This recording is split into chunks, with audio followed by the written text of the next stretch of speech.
Good day and welcome to the Beyond Meat Incorporated 2022 first quarter conference call. All participants will be in a listen-only mode. Should you need assistance, please signal a conference specialist by pressing the star key followed by 0. After today's presentation, there will be an opportunity to ask questions. To ask a question, you may press star, then 1 on a touch-tone phone. To withdraw your question, please press star, then 2. Please note, this event is being recorded. I would now like to turn the conference over to Lubi Kutua. Please go ahead. Thank you. Good afternoon and welcome. Joining me on today's call are Ethan Brown, Founder, President, and Chief Executive Officer, and Phil Hardin, Chief Financial Officer and Treasurer. By now, everyone should have access to the company's first quarter earnings press release filed today after the market closed. This document is available in the Investor Relations section of Beyond Meat's website at www.beyondmeat.com. Before we begin, please note that all the information presented on today's call is unaudited, and during the course of this call, management may make forward-looking statements within the meaning of the federal securities laws. These statements are based on management's current expectations and beliefs and involve risks and uncertainties that could cause actual results to differ materially from those described in these forward-looking statements. Forward-looking statements in the earnings release that we issued today, along with the comments on this call, are made only as of today and will not be updated as events unfold. Please refer to today's press release, the company's annual report on Form 10-K for the year ended December 31st, 2021, the company's quarterly report on Form 10-Q for the quarter ended April 2nd, 2022, to be filed with the SEC, and other filings with the SEC for a detailed discussion of the risks that could cause actual results to differ materially from those expressed or implied in any forward-looking statements made today. Please also note that on today's call, management may make reference to adjusted EBITDA, which is a non-GAAP financial measure. While we believe this non-GAAP financial measure provides useful information for investors, any reference to this information is not intended to be considered in isolation or as a substitute for the financial information presented in accordance with GAAP. Please refer to today's press release for a reconciliation of adjusted EBITDA to its most comparable GAAP measure. And with that, I would now like to turn the call over to Ethan Brown. Thank you, Lubi, and good afternoon, everyone. Though we navigated significant cost challenges in the first quarter of 2022, the majority of which relate to scaling for strategic product launches and are temporary in nature, we made strong progress against our long-term growth strategy and saw encouraging signs of resumed growth. First, we engaged in significant activity across our global Qsr partnerships. McDonald's conducted market tests in McPlant in the U.S., added the offering to all restaurants across the UK and Ireland, and continued trials in Austria. Concurrently, Yum! Brands Pizza Hut added Beyond Meat as a permanent menu item across Canada, while KFC conducted a nationwide limited-time offering in the U.S., noting recently that its launch of Beyond Fried Chicken resulted in more media impressions than any other product launch in KFC's history. 2, we launched 3 SKUs of Beyond Meat Jerky with the Planet Partnership, our joint venture with PepsiCo. Sales of Beyond Meat Jerky since launch have been a resounding success, exceeding our initial expectations. 3, adjusted for jerky, we made continued progress on our cost down program with regard to material costs per unit, and despite short-term fluctuations, we do not see any fundamental change in our long-term margin targets of 30% plus. Our cost down program is a fundamental driver of this confidence. Fourth, we advanced the centric profiles of our product platforms as part of the Beyond Meat Rapid and Relentless Innovation Program. This defining focus year after year on reaching our North Star of that perfect, indistinguishable build of meat from plants continues to be rewarded with product recognition. During the quarter, our products notched several accolades, including, among others, BuzzFeed's #1 spot for plant-based chicken tenders, All Recipes Community Choice Awards for Best Plant-Based Meat Brand, Veg News Best New Product Award for Beyond Chicken Tenders, along with Best Plant-Based Burger and Sausage for the Beyond Burger and Beyond Sausage. And finally, Consumer Reports' highest score for taste for the Beyond Burger, Beyond Breakfast Sausage Patties, and Beyond Dinner Sausage. We believe that through innovation, we are on a path to deliver against our North Star and unlock a meaningful percentage of the estimated $1.4 trillion worldwide meat market for our brand, and appreciate these and other awards as encouragement along the way. Fifth, we saw some important signs of post-pandemic resumption of growth as food service entered Q1 with sluggish results but exited with solid momentum, contributing to March 2022 being among the largest revenue months in our company's history. Today, we are clearly in a period in which certain decisions that we believe best position the company to capture a long-term opportunity can generate adverse short-term results. In each instance, as we take a decision, we align around the path that we believe will build, over the long run, a profitable business of global scale. More specifically, we took the following actions, each of which negatively and temporarily impacted margin. First, we interrupted steady-state internal production of base products to support the commercialization of innovative new items with key strategic customers, a decision we discussed in our Q4 call. In the balance of the year, we expect to reallocate internal production infrastructure to higher efficiency operations. Second, we've successfully executed the nationwide launch of Beyond Meat Jerky, the biggest product launch in our company's history in terms of breadth, using an initially higher cost manufacturing network for this new product and market. As I mentioned, we are very pleased with the initial sales results, and we are now transitioning production into higher efficiency operations and have a clear line of sight to greatly improved unit economics in the second half of this year. While we do not take lightly the short-term margin impact of these longer-term investments, we are confident that through these actions, we are positioning the company well to capture robust future growth. We now turn to Q1 2022 net revenue results. Overall, we posted net revenue growth of 1.2% in Q1 2022. We saw a solid increase in pounds of products sold, rising 12% year over year, which was partially offset by a 10% decrease in net revenue per pound, driven by increased trade discounts, strategic list price reductions in the EU, changes in sales mix, and decreases in the value of the euro relative to the dollar. In U.S. retail, we saw an increase of 7% in net revenue. However, looking at SPINS takeaway data for the 12-week period ended March 20th, our brand saw a decline of 3.3%, excluding jerky, versus a category increase of 2.8%. We believe this result is driven by four main factors. First, broader softness in the natural and specialty channel continues, and we over-index in this channel relative to the category. For context, total category sales in natural and specialty declined 7.5% year over year during the 12-week period, compared to a 4% increase in MULO. Second, across SPIN channels, MULO plus natural and specialty, we saw a shift in consumer purchase from refrigerated to frozen. Refrigerated plant-based meats, where we are heavily represented, were down 3.6%, while frozen plant-based meats were up 7.2%. This change from refrigerated to frozen in part reflects increased consumption of plant-based chicken in the frozen section versus plant-based beef in the refrigerated section. Third, we face increased competition in the category. Nonetheless, we are encouraged that Beyond Meat remains the number one brand in refrigerated plant-based meats, and our brand velocity, which was 2.4 times greater than the category average, ranked highest among any of the top 25 plant-based meat brands. And lastly, fourth, we increased our promotional spending, resulting in lower net revenue per unit sold. This increase in discounting in part reflects competitive dynamics in the category.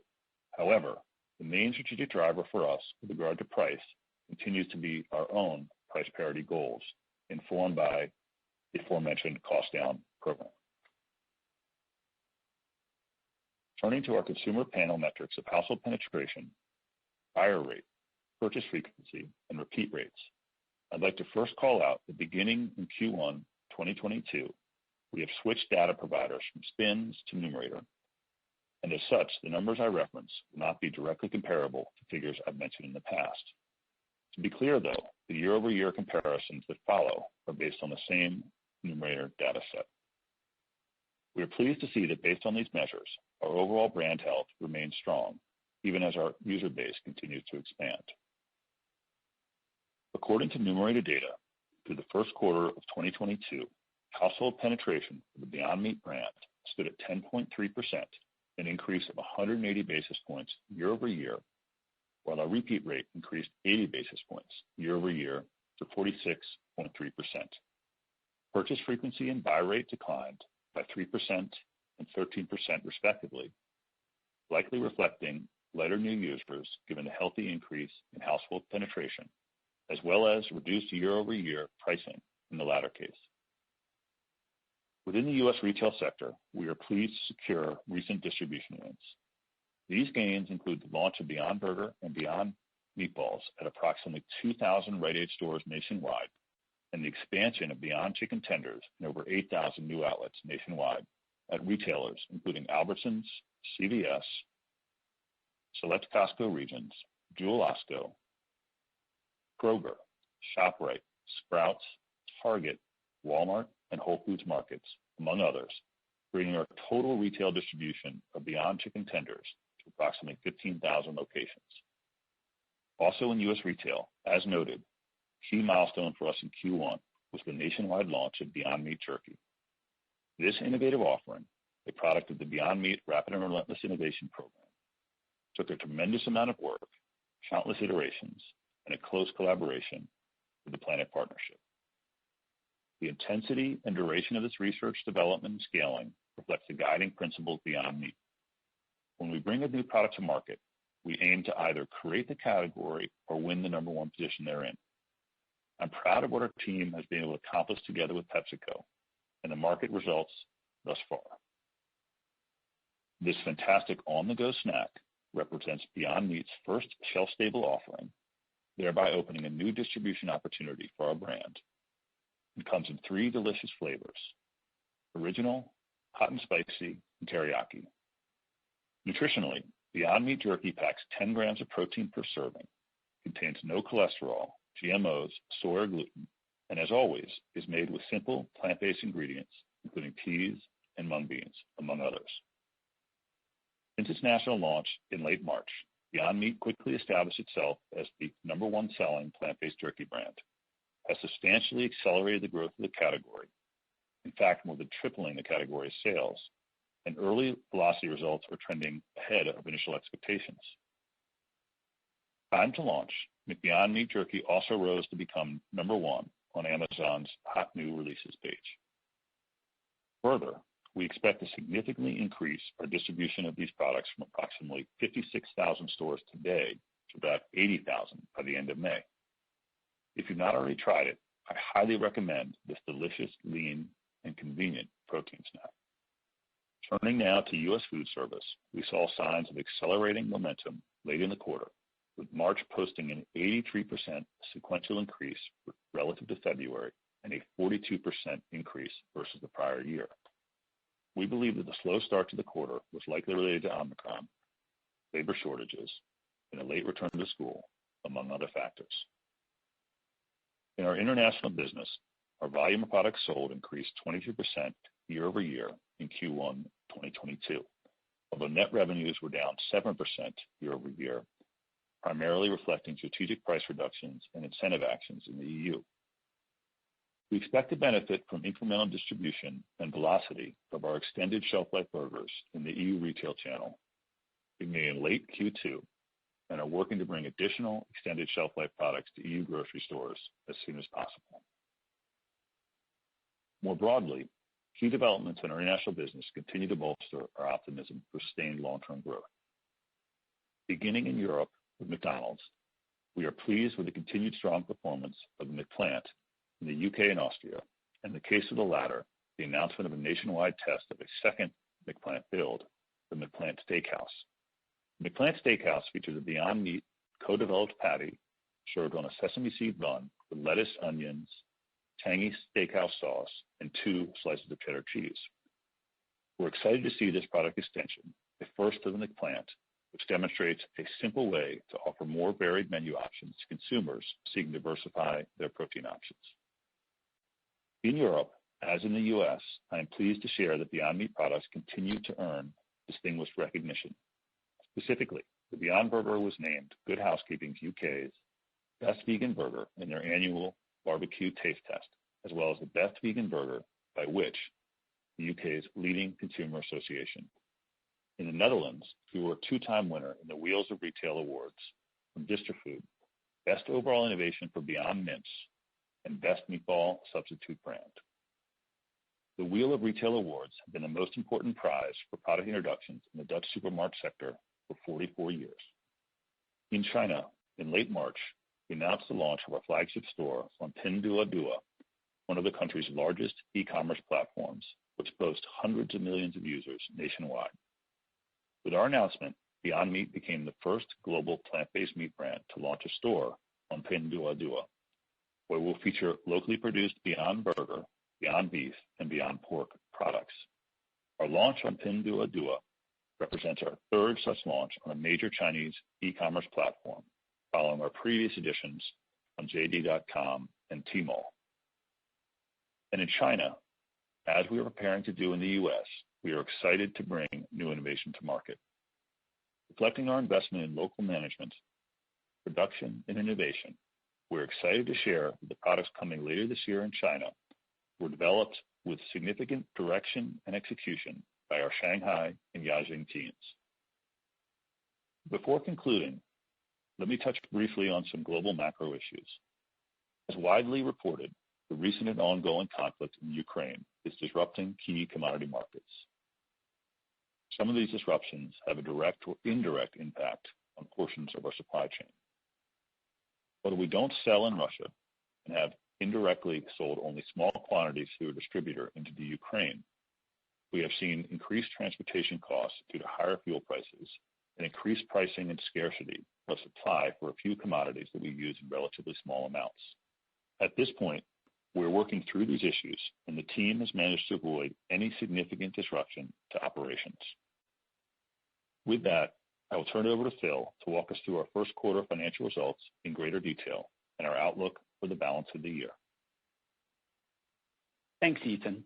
We achieved net revenues of $109.5 million in the first quarter of 2022, representing an increase of 1.2% compared to the first quarter of 2021.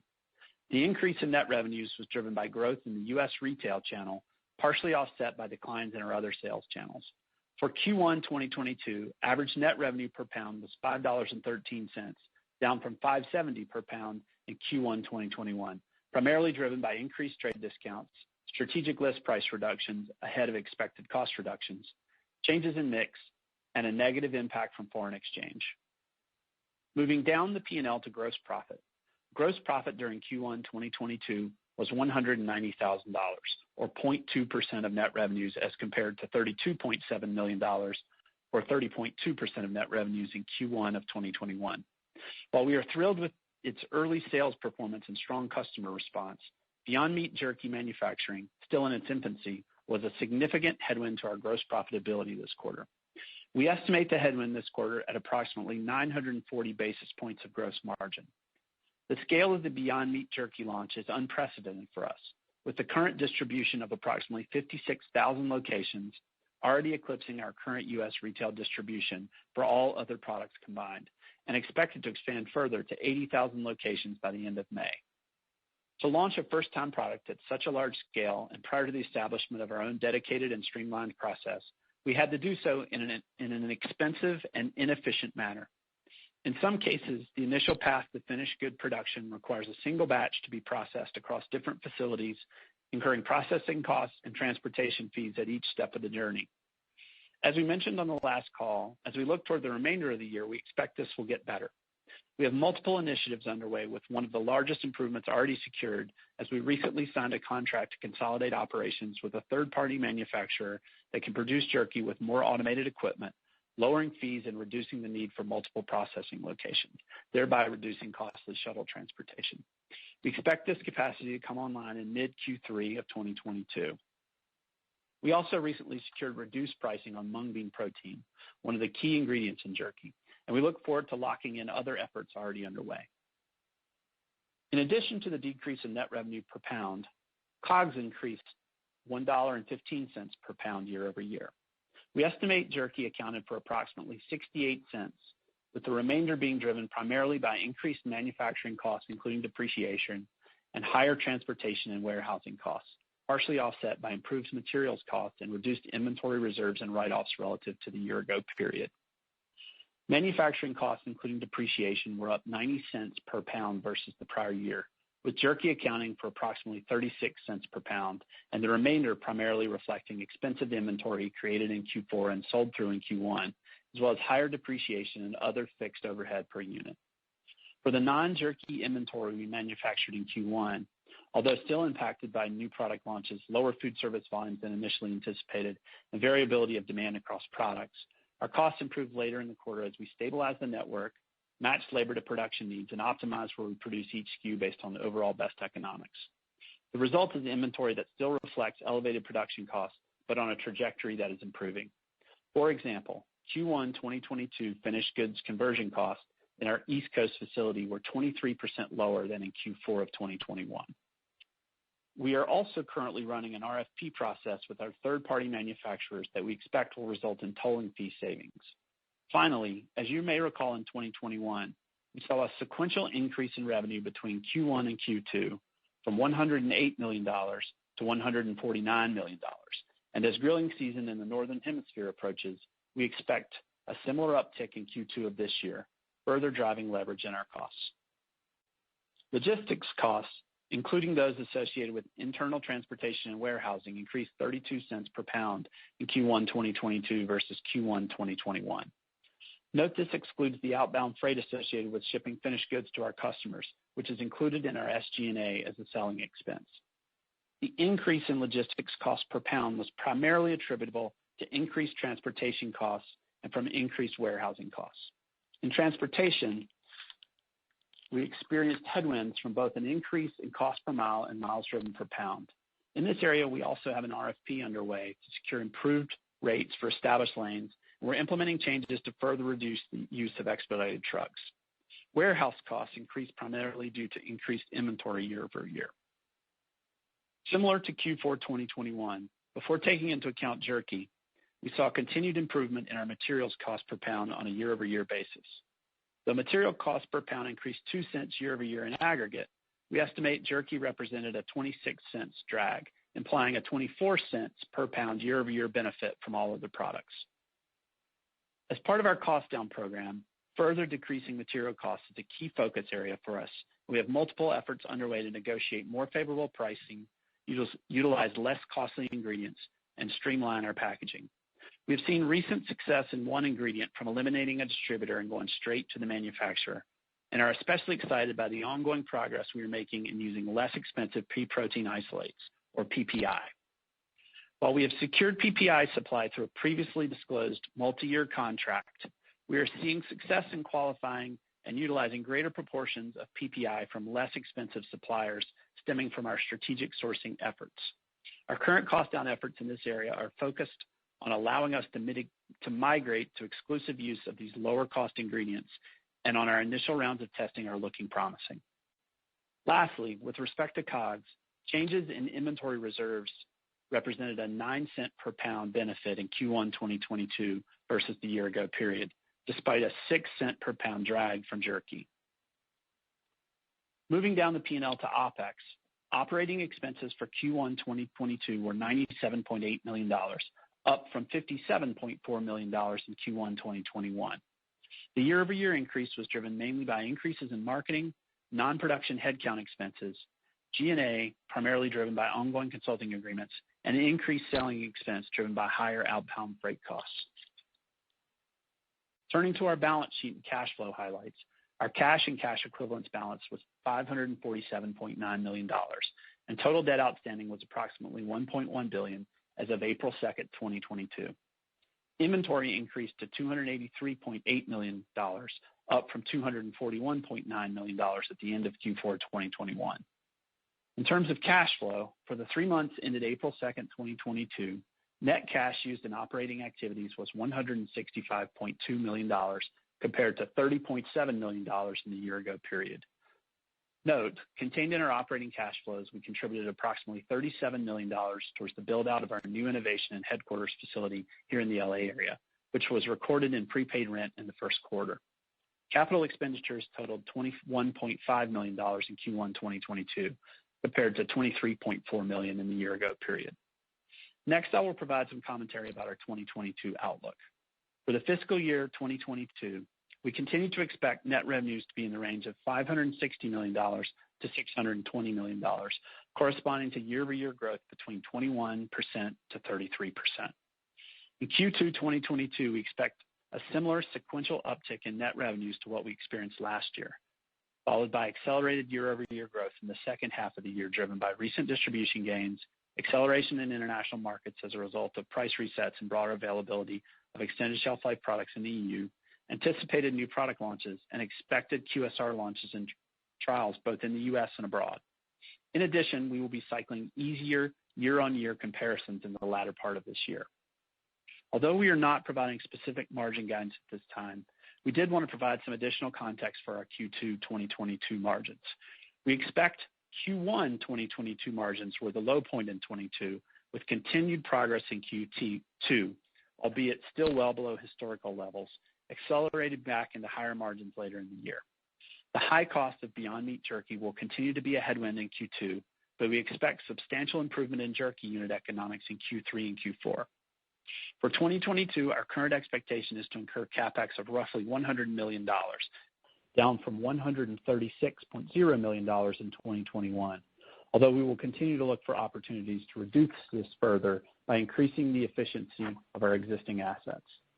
Also, as we disclosed in our 10-K, we anticipate our contributions to complete the build-out of our innovation center and headquarters facility will be approximately $71 million in 2022, of which we already contributed $37 million in Q1, as previously noted. With that, I'll turn the call back over to the operator to open it up for your questions. Thank you. We will now begin the question and answer session. To ask a question, you may press star, then one on your touch-tone phone. If you are using a speakerphone, please pick up your handset before pressing the keys. If at any time your question has been addressed and you would like to withdraw your question, please press star, then two. We ask that you please limit yourself to one question and one follow-up. At this time, we will pause momentarily to assemble our roster. The first question today comes from Peter Galbo with Bank of America. Please go ahead. Hey, good afternoon, guys. Thank you for taking the questions. Sure. Phil, I just wanted to ask some clarifying comments on the Q2 gross margin. You know, I think it's helpful that the 940 basis points, headwind from jerky in Q1. It seems like some of that continues into Q2, but maybe not all. So can you just, aside from all of the other kind of inflationary pressures, just what is the hit you're assuming to margins in Q2 just from jerky? Because I think that'll help us to kind of set a Q2 margin number that might be, more in the range of, given that 1Q was kind of a bit of a big surprise to the downside. So any help there? Sure. So I'll take a high-level approach and then hand it over to Phil, who can give greater detail. But I think first and foremost, the underlying theme here from my comments will be around, we continue to manage the business to open up the longest and best long-term growth outcomes that we can.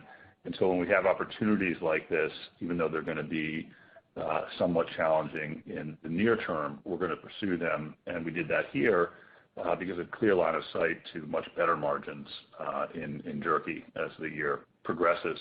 And so Phil can give some detail on that. But the other area that was bringing some pressure on the cost front and in margin was around the higher priced inventory that we were selling through as the quarter progressed.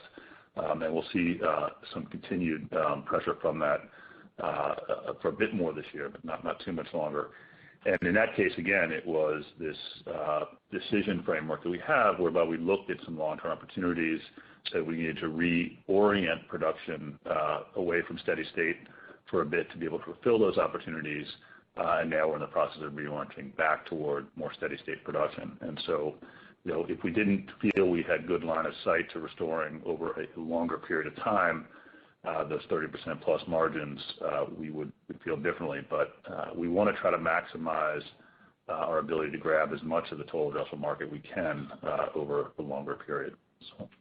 So this is Phil. The additional color I'll add is on a per unit basis, we expect the bulk of the improvement will come later in the year. So Q2 for a given pound of jerky may look fairly similar to Q1, so that the headwind should be similar. Now, there are a lot of moving pieces, and one of the things that makes giving more concrete guidance difficult. So obviously, number of pounds of jerky we sell.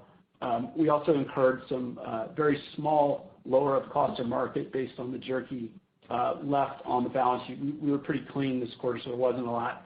And so those things will factor into the total amount, but the cost per pound we expect to begin improving more in Q3 with this new facility that's expected to come online. So as you model, I think Ethan touched on kind of the big themes there, and but I think it's fair to assume a similar type of economics per pound.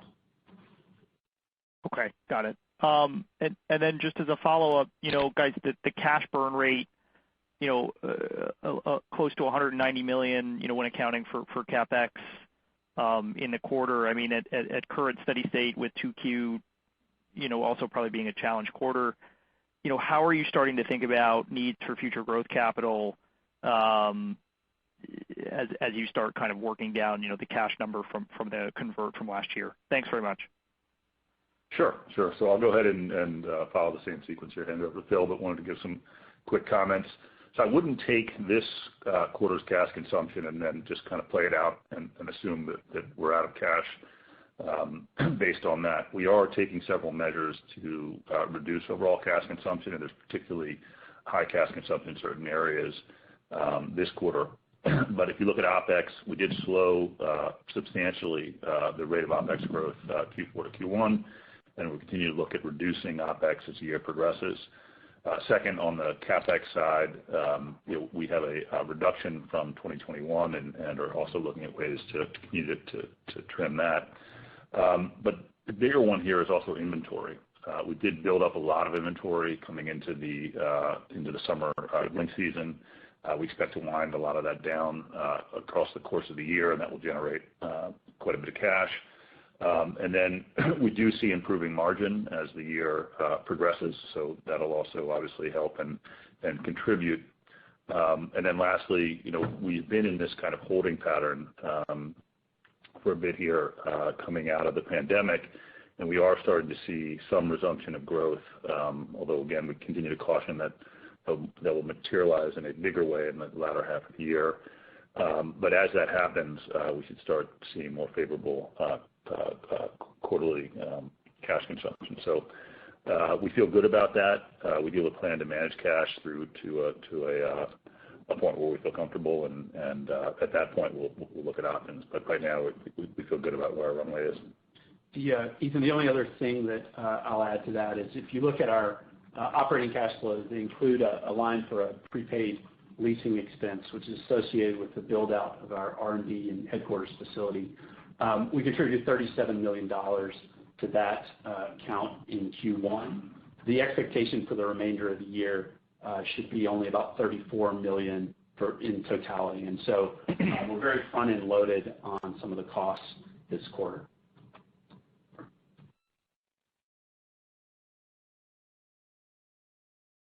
The next question comes from Robert Moskow with Credit Suisse. Please go ahead.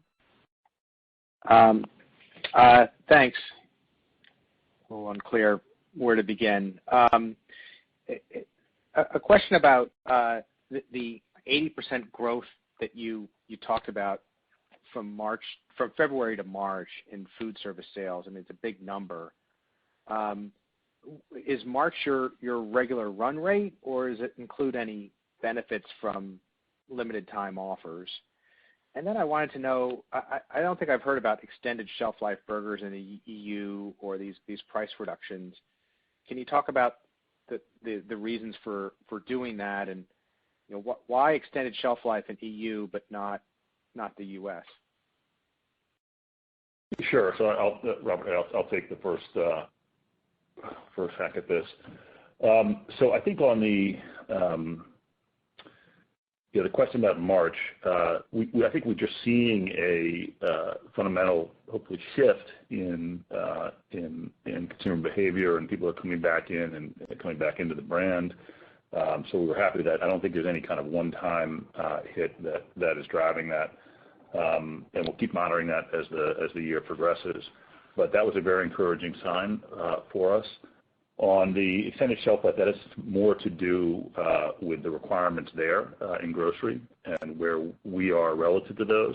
And so by extending it, it's to meet more of the norm there versus what we were doing previously. So it's not a strategy to extend beyond what's typical in the EU. Okay. And my follow-up is kind of a broader question about the price reductions in the U.S. and getting closer to traditional meat. I mean, we're in a time of unprecedented price inflation in conventional meat, and your strategy has been to reduce prices for plant-based burgers. And I guess what I'm surprised about is that hasn't yet brought in more consumers to the category. So I'm wondering if you've done any research to indicate that the price is going to be that confirms that the price will be the trigger that increases the trial and repeat, or could there be other factors that drive this? Well, I think it's really three things that I've talked about a lot over the years. One is, continue to drive the taste profile, which we really do need to do and have some terrific innovation coming later this year. Second is to continue to communicate the value proposition, which is around health, to the consumer, and then to a lesser extent environment. And then the third is price, and particularly in these QSR environments, we feel very focused on price. But what's happening in the sector overall in grocery is you see all these new entrants coming in, and many of them are using price as a way to try to capture early market share. And so while the animal protein industry has been able to substantially increase pricing to essentially offset significant reductions in volume, in our sector, we've not had the opportunity to do that. So if you look at our sales year over year on a volume basis, we're up 12%. Right? But because pricing has been so competitive, that's not showing up as being offset. And in retail, that's certainly the case. So it's an environment where there's a lot of, I think, unsustainable pricing behaviors going on that we're weathering, and we'll weather fine. We're still the number one brand in the retail category. Our velocity turns at 2.5 times roughly the category average. It's the highest of all 25 plant-based meat brands that are covered. And so we feel really good about the fact that we've been able to just withstand this. But it's not entirely up to us on these pricing things. We have to remain competitive in that environment. But over time, our approach is not to get to our parity goal through discounting, right? It's to continue to drive cost reduction. And so we've done that through our cost program. If you look at the material costs quarter to quarter, we've been able to reduce those. There's a ton of noise in our cost, again, for long-term strategic reasons. We decided to launch the jerky, which was our biggest launch ever, to 56,000 stores currently and growing. That is larger than our existing footprint in retail among all other products. So it's a very expensive endeavor to scale up to that and get those out there. And we did it on a network of production facilities versus a single spot, which we're now reorienting our production toward one that's more efficient, which is the right thing to do. And so we also launched for strategic QSRs, which drove pricing up, drove our cost structure up as we went away from steady state production. So all this noise is in the system, but if you look at what we're doing, we are taking this cost down program very seriously, and we will hit this price parity goal that I set now 3 years ago. We have about 2 more years to get it. But in fact, if you look at our jerky and you look at the average price of jerky in the marketplace, you'll see that we already are pricing at parity with the jerky, and we wouldn't do that if we didn't have clear line of sight to get to the margins we want. So I know there's a lot of hand waving and a little bit of wringing of the hands regarding some of our quarterly results, but what we're doing is managing this business to create the longest term growth opportunity, and these are growth opportunities I don't think investors would want us to turn down, right? Whether it's launching what will soon be 80,000 stores with the jerky, whether it's continuing to do trials globally with McDonald's, whether it's continuing to do trials with Yum and across their different brands. These are all things that make sense for a business that is looking to expand into a global protein company over a longer period of time. And it's just going to generate some noise in the near term, and I feel comfortable with that, and I think the market will catch up with that.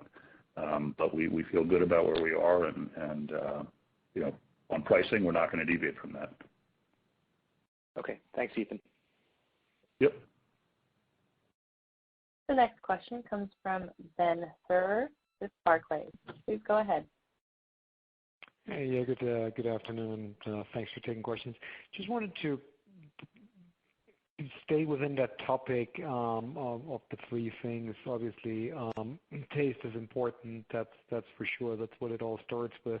But amongst price and then maybe a little bit in understanding what's been going on in the international markets, because if we take a look at the results, it felt like in the U.S. the discrepancy between volume growth and then ultimately sales growth, it wasn't that big, but it was kind of stunning to see how significantly you were able to expand volume in the international business, be it in retail or food service, i.e. by 20 up to 30%, but then the international revenues were down 7%. So could you elaborate a little bit about the pricing strategies international and what's been driving that, and maybe try to kind of give a little bit of clarity how much was pricing in local currency, how much was FX, and how much was just a shift in strategy into promotioning activities maybe within retail or food service?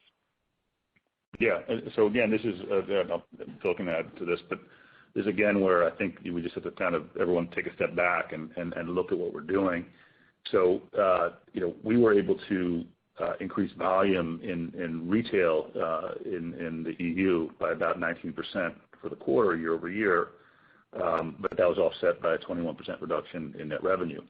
But if you look at what's happening, right, is we're trying to get in line with competitive pricing in Europe, while we're also building out capacity there in terms of our own extrusion and downstream manufacturing becoming more and more efficient. So it's not where it needs to be today, but it will get there. And so we wanted to continue to grow our market share versus weight until we had full capacity set up. And so that's an example of how pricing, we're pricing to get into a competitive space in that market, even as we go further and go towards animal protein. If you look at food service, it's even more dramatic, 29% growth in volume. So really nice uptick in volume offset by a reduction in pricing. But over time, right, that pricing will make sense from a margin perspective because of the efficiency that we're gaining in our production network in Europe. And so we do think that price continues to be a good lever, and it gets back to this perspective I've shared many times. If we can create products that are indistinguishable from animal protein in terms of taste, we can make sure the consumer understands the health benefits of our products, such as the work we're doing with Stanford and others. And then lastly, if we can get the price to be at parity or below, it becomes an unusual consumer that says, I'm still not going to consume that. And so again, these things take time. They're not linear per se. We're going to have fits and starts, and it's going to require patience. But these are the right steps to take for our business, and they'll generate some near-term results that people don't like, and that's okay.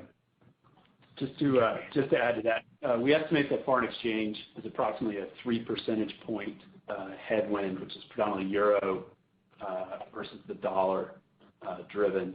The only other thing I would say is some of the trade discounts are somewhat lumpy, particularly as we're rolling out the lower prices. And so in some cases you're discounting so you get the product at the lower price for what's already out there. Then as as we're selling into the distributor, we're also at that lower price. So you may see some kind of lumpiness in that line. And we'll continue to review what we're doing with trade as we see how the new price points, which are a little different by country, play out. And so this will be something we learn as we go. Okay. And then my follow-up's really around what you said about the capacity investments in Europe.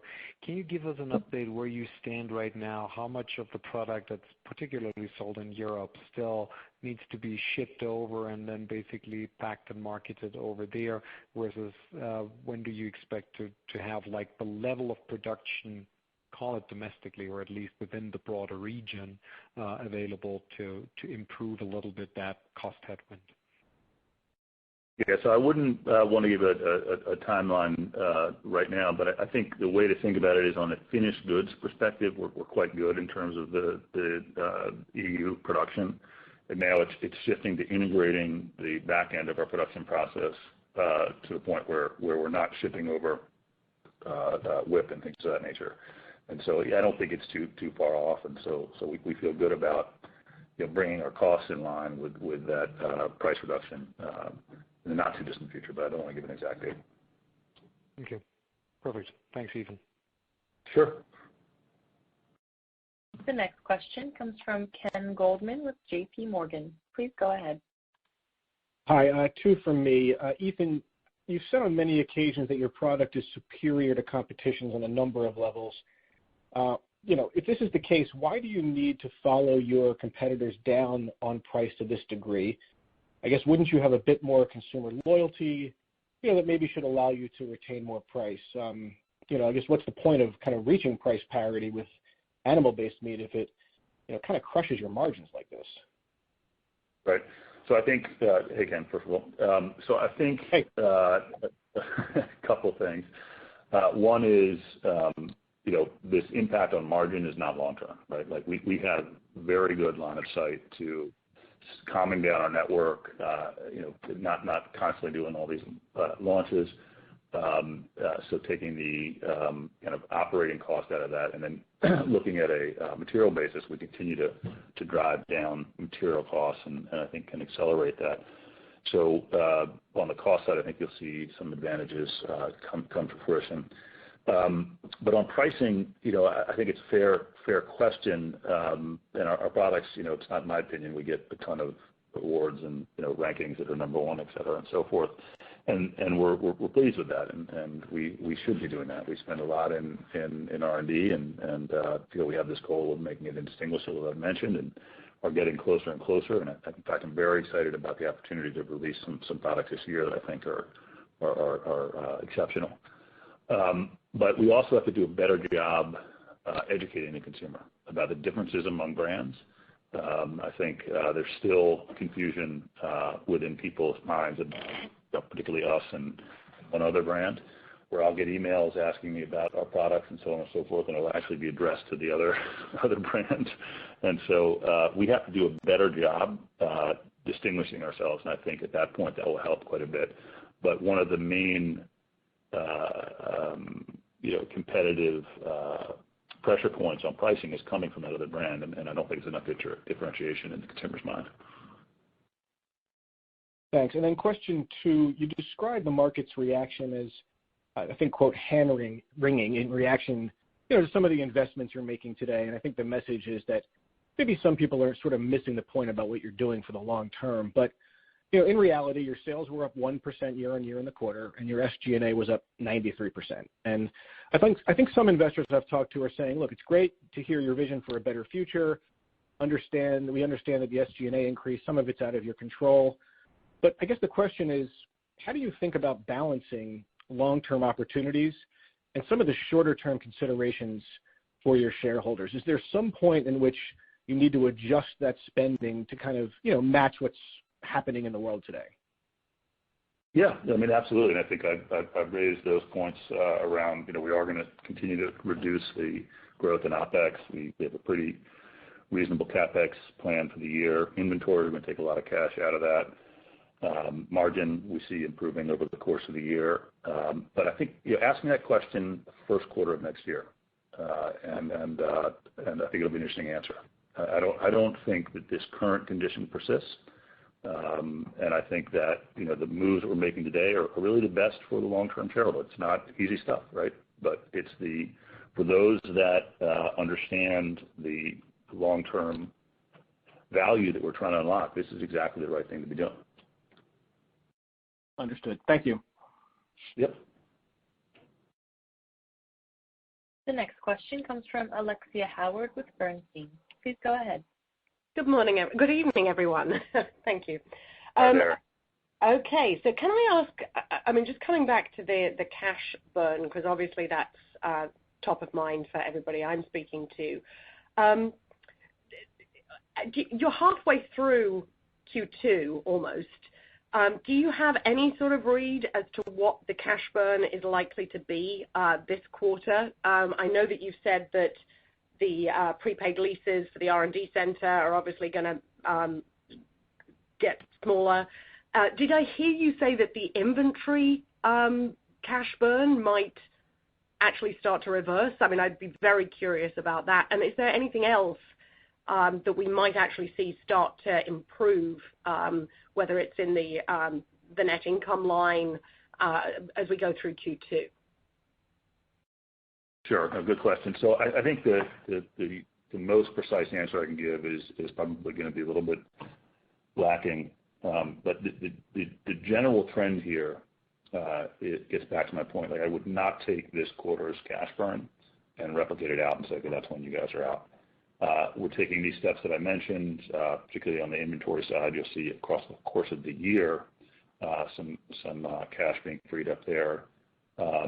And then, again, we've had some lower than we'd like sales quarters. That doesn't seem to be persistent. And so we'll generate some better operating outcomes from that perspective as well. So we actually feel pretty okay about our cash position, and we're obviously aware of it, and at the point that we feel we need to do something, we will. But right now, we're managing it through just careful use of the funds. Great. And then my follow-up would be just curious about the switch from the spins data to numerator. What prompted that, and why the transition now? Thank you, and I'll pass it on. Hey, Alexia, this is Luby. I'll take that one. So, the numerator data we actually found, probably has better coverage of our, sort of total consumer base and demographics. It does capture more omni-channel sales, which we think is a increasingly important sort of channel for our brand.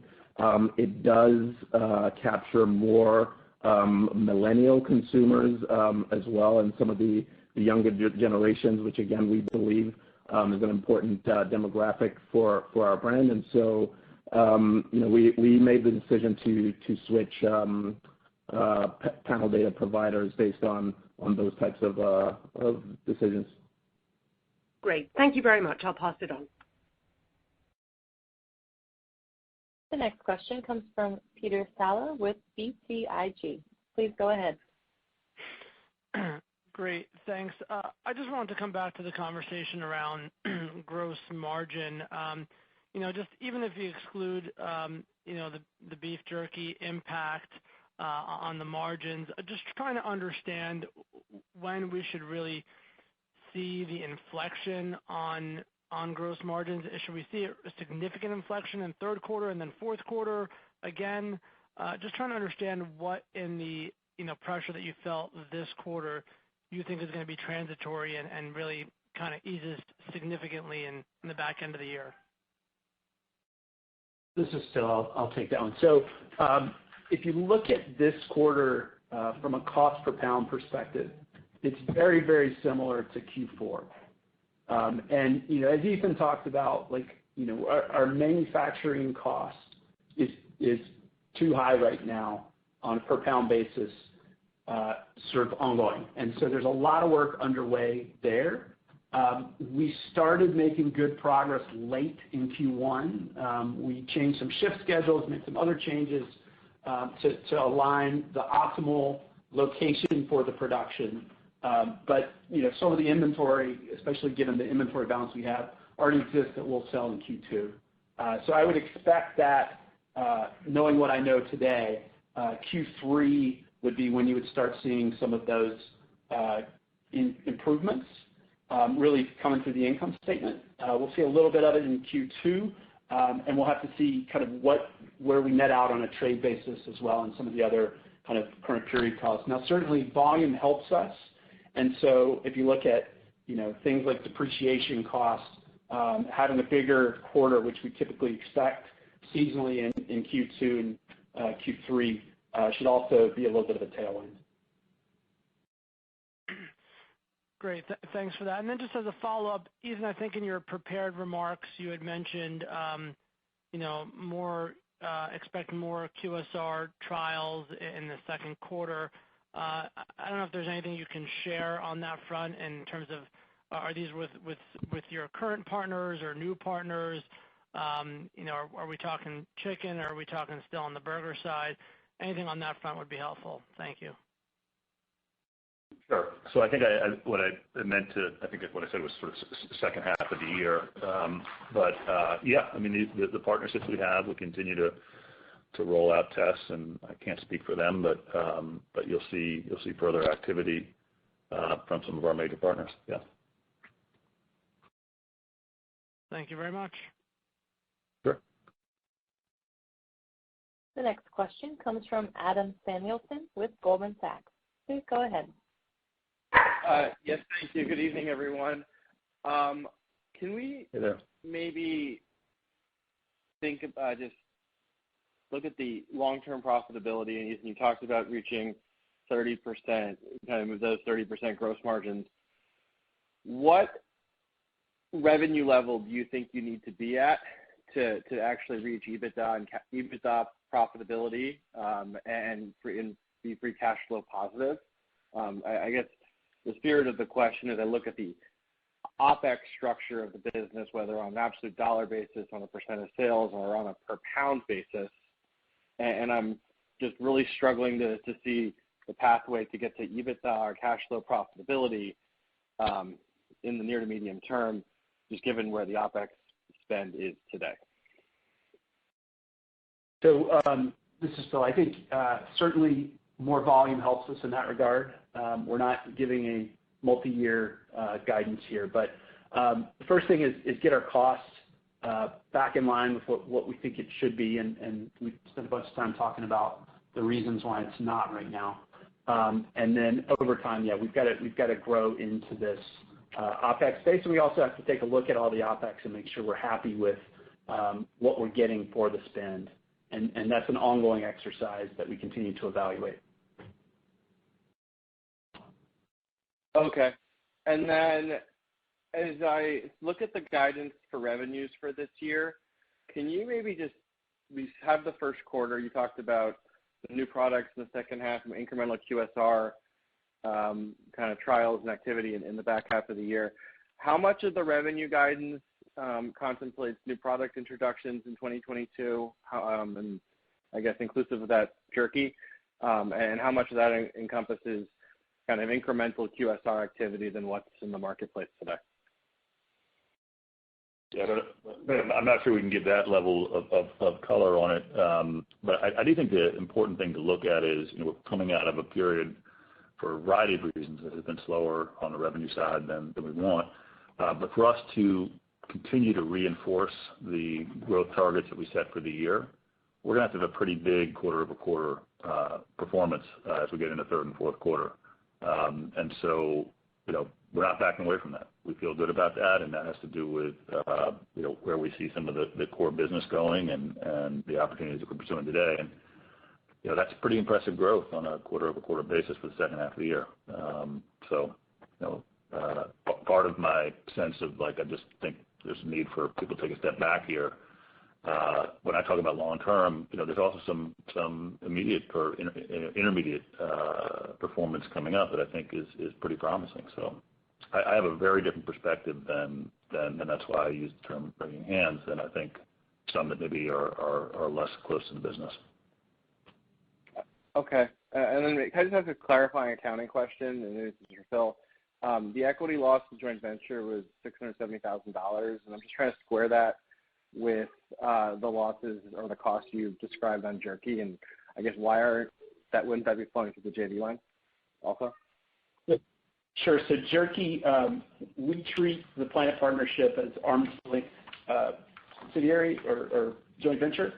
And so you see the revenue and the cost flowing through the Beyond Meat, and then the profit or loss from the JV flows through that other line. Does that make sense? Okay. And, I can circle back offline. Thank you.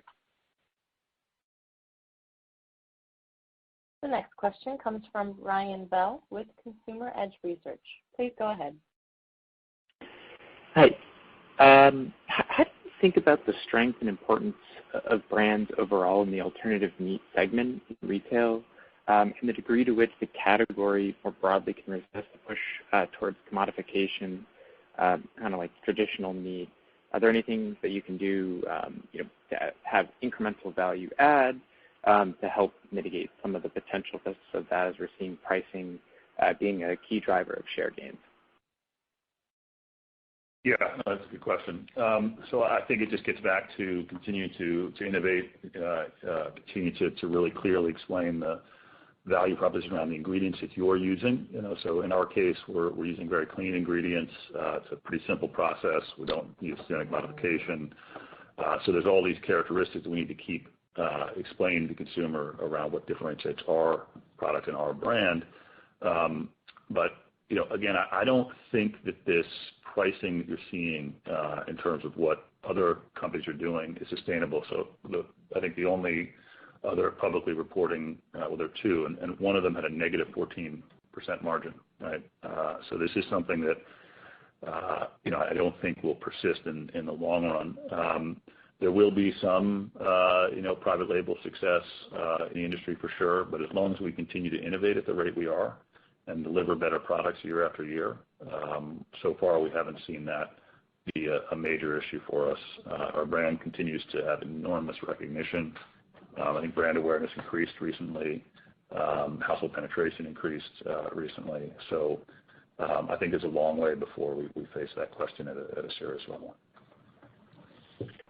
And just one more for me.